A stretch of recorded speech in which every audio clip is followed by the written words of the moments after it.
tough to be Puerto Rican, I know, so.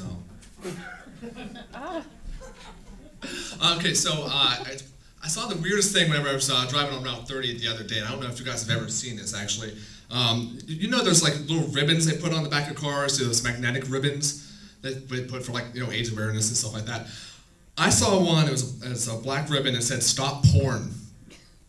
Now, I didn't know, first of all, that porn was such an issue that we had to stop it. But I'm also wondering, like, in the grand scheme of things, it's like, you know, AIDS awareness and cancer awareness have had their day. Let's get to these porn shenanigans and let's really get to the bottom of the issues here.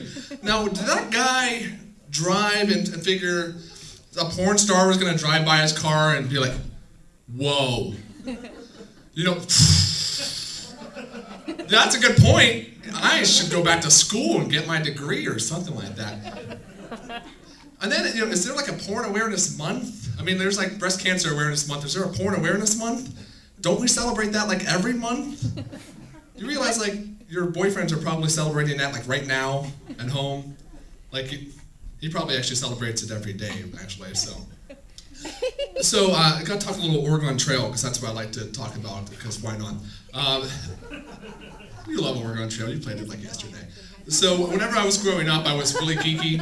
I had like really big feet, and I had glasses, and I had braces, and I was really pale, and I was extremely attractive, is what I'm trying to say. But I always had problems getting girls to like me because I would not be aware of what I looked like, I guess. But I would usually get my revenge through Oregon Trail. So what I would do is name people on my wagon after girls that had rejected me, and then I would pretty much murder them on Oregon Trail. That's pretty much what was going on. So, you know, I might make them ford a river that they're not going to be able to cross, or they might get dysentery and I look the other way. I might set their rations to meager. You know, I mean, people gotta die, basically. It's a rough times on this Oregon Trail.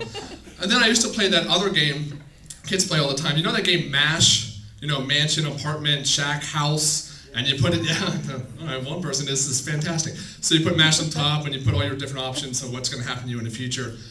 I wouldn't recommend trying to play that as an adult. I did that recently, it's depressing. Because when you're a kid, you got like all these aspirations, and you know, put your occupation, you're like astronaut, and then you know, you put celebrities down and all that stuff. For potential mates, I used to put like Jennifer Love Hewitt, who has not returned my calls. But anymore, I just put what I really want. I want somebody without emotional baggage, somebody with a decent credit score, somebody who doesn't watch Keeping Up with the Kardashians.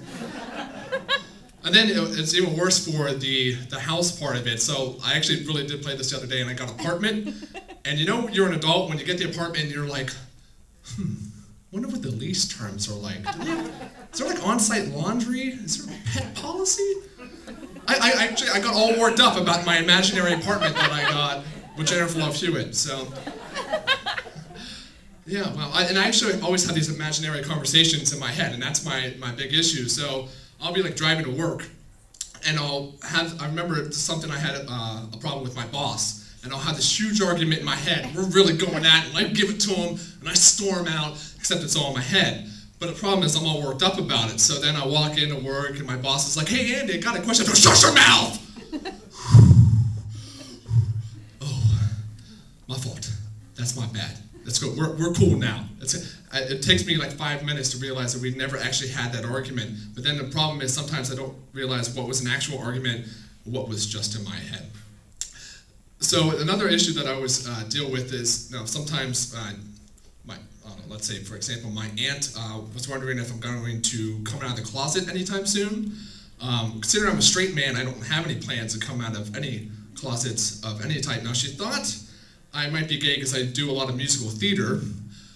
I thought what makes you gay is having sex with dudes, and I don't want to have sex with dudes, so I don't want to have sex with dudes, so that's pretty much covered. Now, I'm not really sure why she thinks I'm gay. We got the musical theater, but then I shop at Banana Republic, and I have a subscription to Cosmo, and I used to have a My Little Pony when I was a kid.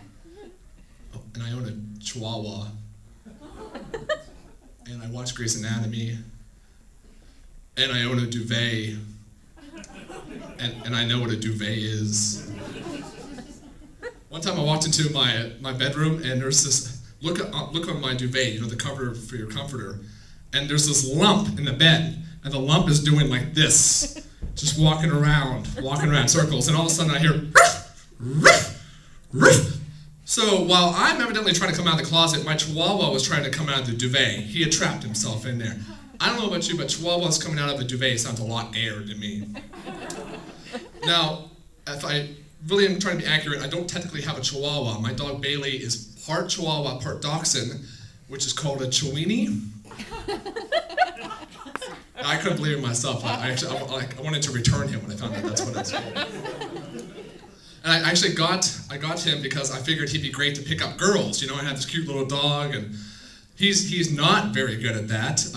He likes to bite girls, which is no good, especially because he's a lap dog. For example, one time I was making out with a girl, and I forgot that I had Bailey in my lap. And you know, she makes her move to undo my pants, and he bit her hand.